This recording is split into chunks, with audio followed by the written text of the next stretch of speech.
Greetings to all C3RF members and friends across Canada and indeed around the world, and a special welcome to the folks at Veterans for Freedom on their dedicated streaming channels as they view this video summary of the C3RF update for 15 November 2024. The title of this update is Woke is Broke, and it kicks off by noting that the sugar was put in Canada's gas tank with the election of the Liberal Party to federal power back in 2015.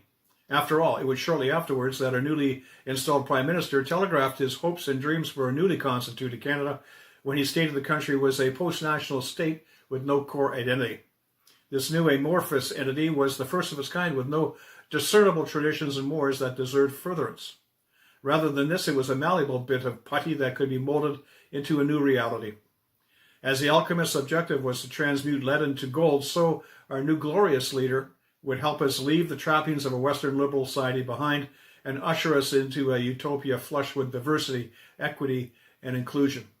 There was no time to lose, as Canada was most certainly in urgent need of a transformation. Out of necessity, the leaving behind of the old to build a new nation from year zero would require the memory holding of past best practices. This rebooting process can be seen to be analogous with Pol Pot's Khmer Rouge of the late 1970s. Recall that this killing machine would spare no horses in taking Cambodia back to year zero and the beginning of a new revolutionary age. The way forward would require all citizens to pledge loyalty in a way which prohibited all personnel, community, or religious allegiances. In addition, children were seen to be a critical asset to this revolution, as they believed they could be easily molded, conditioned, and indoctrinated to the point that they could be taught to obey orders, become soldiers, and even kill enemies. Using children in this fashion would also promote the creation of a new idyllic society that lionized the peasant class even as it dealt with the educated and the intelligent as enemies of the state.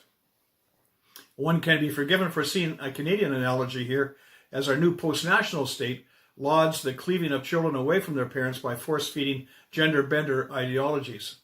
Wouldn't Pol Pot be envious? Outside of conscripting children to embrace the loving care of the state over that of their parents, Canada can also be seen to be pursuing the year zero priority of unburdening the national psyche of past memories, including past wars and what motivated good people to fight them. In the Canada of old, we remember the hundreds of thousands and even millions who offered themselves up for such service. They were part and parcel of a Western warfighting doctrine that required war to be just before any such sacrifices could be countenanced. The just war doctrinal concept comes to us from the 4th century AD Christian thought of St. Augustine of Hippo. Among the proposed conditions for such a just war were that the cause needed to be justified, as in self-defense or the threat of imminent attack, and that the authority undertaking the war be competent, that all peaceful alternatives be exhausted, and that there be a reasonable hope of success. It is for such as those who fought and died for the old Canada under such conditions that Canadians wear red poppy at this time of year to remember them. It should come as no surprise that things are somewhat different now in our new post-national Canada when it comes to Remembrance Day. After all, such remembrance of selfless service speaks to an inconvenient recognition of the need to fight for the liberties endemic to a Western liberal democracy. These freedoms are founded upon a respect for the rule of law, which itself is based on the golden rule of Judeo-Christian ethic. Any realization that there is a need to emblazon the sacrifices of those who would fight just wars on our behalf in our memories is a hindrance when it comes to instilling a new post-national ethic that seeks to eschew and shapeshift such history into something more amenable to the DEI technology or ideology. Evidence of such a shift has been chronicled in these update pages over the course of many Remembrance Days, as we have seen the observance pilloried as non-inclusive and obscured by distraction after distraction. The distractions are too numerous to be coincidental, and they include efforts to supplant the red poppy with a white one in 2018 to proclaim a peace at any cost message over freedom is not free message.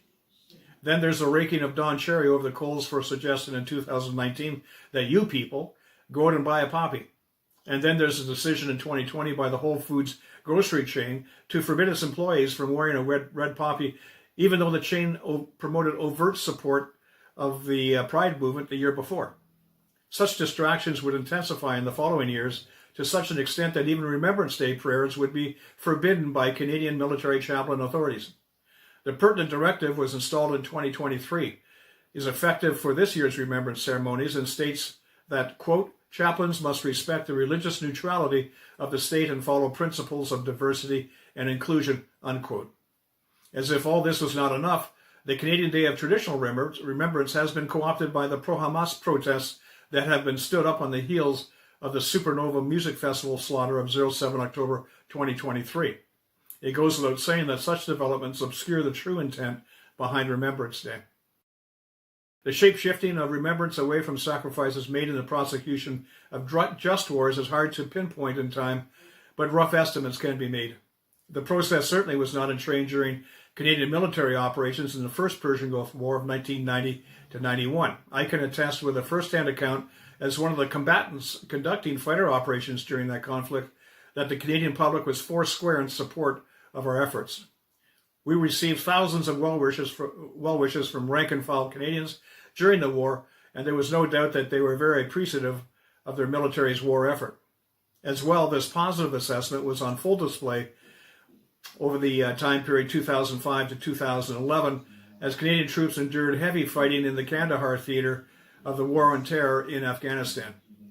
Canadians were anything but shy in showing their support for their deployed troops as they organized Red Friday campaigns across the country for years on end.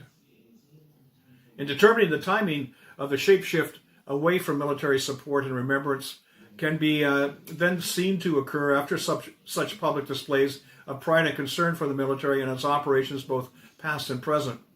A more exact determination can be made on the basis of anecdotal information sussed out from the experiences of our ally in these war efforts, the United Kingdom. Their encounters with the Butchers of Basra and Lee Rigby incidents provide powerful indicators of the forces behind the need to deny and forget history. In the former instance, in 2009, Islamic protesters would hurl abuse and invective against soldiers parading upon their return from Iraq. They would call the infantrymen terrorists, the Butchers of Basra, and even baby killers as they marched through Luton in Bedfordshire.